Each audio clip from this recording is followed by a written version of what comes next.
Yo, what up YouTube? Explosive Movement Patterns here, back again with yet another video. And in this video today, I'm going to be discussing with you the quote-unquote ideal rep range for athletes within their strength training whenever they're trying to get stronger and more explosive. So whenever it comes to strength training, people will typically say that if you're doing sets with 1 to 5 reps, you're working more on absolute strength. If you're doing sets with reps between 6 and 10, you're working on a combination of strength and hypertrophy. And if you're doing 10 plus reps, you're working more on hypertrophy and strength endurance. As a result of this, people often say that athletes should work in the 1 to 5 rep range because that is the absolute strength rep range. And if you're trying to develop absolute strength as an athlete, that's going to be good for you because you're going to be able to generate max force, max tension, build up that potential with your strength in order to transfer it into avenues that will allow you to be more athletic and more explosive, which is the ultimate end goal. And people will say that you don't really want hypertrophy because you don't want to build up unnecessary muscle. You just want to get as strong as possible so you can be as explosive as possible. However, I want to lay out why that isn't the best case scenario for a lot of athletes and why some people may succeed on higher rep programs. Now, the first reason is pretty simple. It's just that every athlete is different. Some athletes just may find themselves, being able to get stronger and being able to get more athletic using slightly higher rep sets. A lot of athletes have had success on the 1x20 program, basically where you build up to a single set of 20 reps. And while that may seem very much strength endurance and hypertrophy focused, people have had success on that. People have gotten stronger. People have gotten more athletic. So some people may just simply respond better to high rep set movements or slightly higher rep set movements.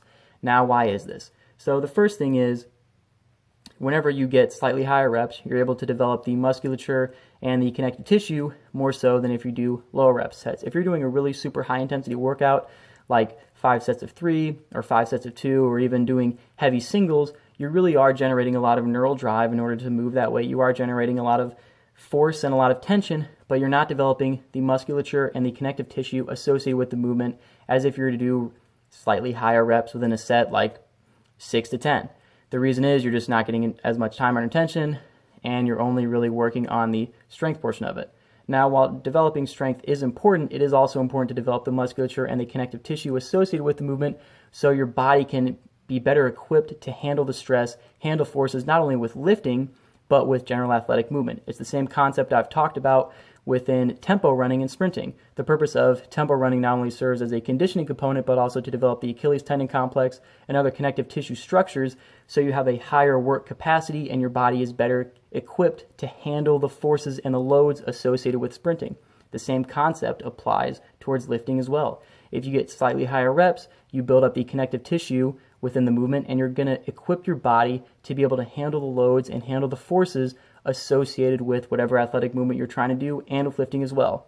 Now, a lot of people may be concerned with hypertrophy, but it's okay for athletes to gain a little bit of muscle. And even if you're doing something like 4 sets of 8, you're not really training like a bodybuilder. You're not going to all of a sudden become this huge muscle-bound person that cannot move at all. Doing slightly higher rep sets isn't going to do that to you because as an athlete, you're still training like an athlete. You're not going to have the time to devote the types of intensity and frequency that people who are trying to become a bodybuilder do. So doing slightly higher reps, while it may add a little bit of muscle, if you're still training like an athlete, if you're still going out there doing your sprinting, your jumping, practicing your sport, you're not going to blow up and you're not going to become unathletic and you're not going to be developing a lot of useless muscle as long as you're still training like an athlete. So don't be afraid of getting higher rep sets in because you're worried about building muscle, because as long as you're training like an athlete, you're still going to be an athlete. It's just that doing those slightly higher reps within a set will help you develop the musculature and the connective tissue associated with the movement, making you better equipped to handle the loads and forces associated with your sport and with lifting. Now, the other main reason that people may not find as much success with lower rep sets is because of the neural drive and the slowing down effect of weight training. So first of all, it's important to recognize that if you're an advanced athlete or a very explosive athlete, doing strength training for an extended period of time will most likely slow you down simply because of the fact that there is such a large disconnect between speed movements like sprinting and jumping and strength movements. Obviously, top-end speed sprinting is about as far away you can get from a deep back squat. However, if you are constantly doing low rep, high intensity sets, you're training your nervous system to generate a lot of force, but you're training it to develop that force slowly. So while you are getting stronger, you're slowing yourself down a lot because doing those high intensity, high weight, low rep sets will inherently force your nervous system to slow down because it really has to focus on being able to move that heavy weight And being able to move a heavy weight, while it does require strength, it also requires a lot of time for your nervous system to generate that force, thus shifting your nervous system away from the speed end and more to the strength end of the spectrum. And if you do, now, the same thing happens with doing slightly higher reps, but it does so to less of an extent because you can move the bar, you can move the weight quicker than if you're doing an extremely high intensity but low rep set. If you're doing a set of 6 to 10 in the weight room, you're going to be able to move the bar a lot quicker than if you're doing sets of 1, 2, or 3 reps, simply because it is a lighter weight. So even if you are working at a slightly higher intensity, you'll be able to move the weight quicker and slow yourself down less than if you're working on extremely heavy low rep sets. So while you are slowing yourself down, if you do slightly higher reps, you are going to be able to move the bar quicker and thus keep yourself from slowing down to the same extent as if you were doing very low rep sets.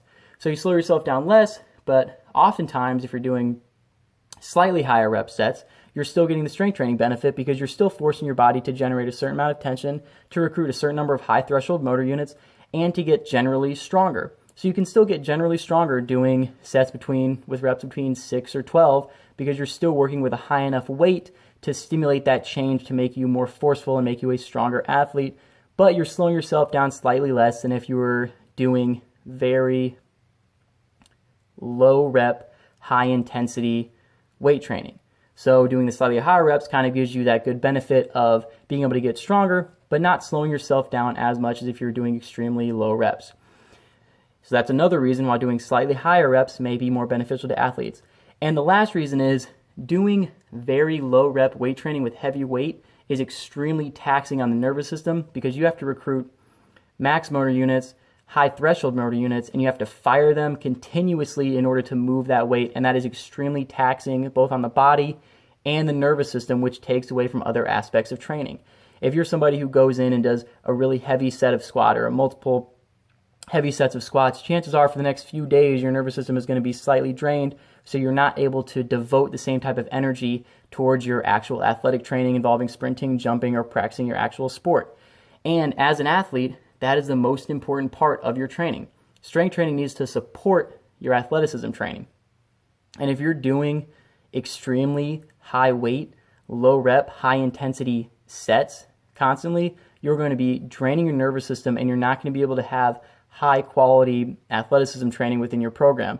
So you're not only slowing yourself down, but now whenever you get out there to sprint or jump, you cannot devote the same type of intensity and you cannot generate the same quality simply because of the fact that you are drained from the weight training aspect of it. Now, if you do slightly higher reps, you can move the bar quicker. You're not going to be as drained as if you did those extremely heavy sets. So now your sprinting and jumping reps are going to be of higher quality and you're still going to be able to really work on all the components of being an athlete. Remember, if all you do is mainly focus on the heavy lifting, a lifter is what you'll become. If you want to be an athlete, you have to train like an athlete. Even if you're in a period of where strength training is your main emphasis, you still have to be able to devote time to have high quality athleticism training sessions. You still have to be able to develop quality reps in sprinting, jumping, change of direction, or practicing your sport. So if you're doing extremely high weight with low reps on a consistent basis, you're going to be taxing your nervous system and you're not going to be able to devote the same type of energy towards your actual athleticism training. So ultimately, whenever people say you need to focus between reps 1 and 5, it is important to recognize that there are certain drawbacks of that. The 3 main drawbacks I talked about are extremely high neural load, so you're not able to devote the same type of energy towards your athletic movements. You're not developing the connective tissue and the musculature associated with those movements, so you're not preparing your body to handle the forces and the loads, as well as if you're doing slightly higher reps. And lastly, you're slowing yourself down more because the bar is going to take longer to move and you're just training your nervous system to be slower to generate that max force. Whereas if you do slightly higher reps, you are training your body to produce more force, but you're slowing yourself down less than if you were doing extremely low reps. So in conclusion, doing low reps is fine. It allows you to generate max force, max muscle tension, but oftentimes for my training, what I recommend for a lot of other athletes is it's important to maybe stick towards slightly higher rep ranges, maybe in the 6 to 12 range, because you are able to develop strength, but you're not going to slow yourself down as much as if you're doing that high intensity low rep training. You're going to develop the connective tissue, the musculature associated with the movement. You're still going to get stronger, and you're going to leave yourself a little bit of room to devote to high quality athleticism training. So yeah, hope you guys enjoyed the video. Hope you learned something. Explosive Movement Pattern signing off. Peace.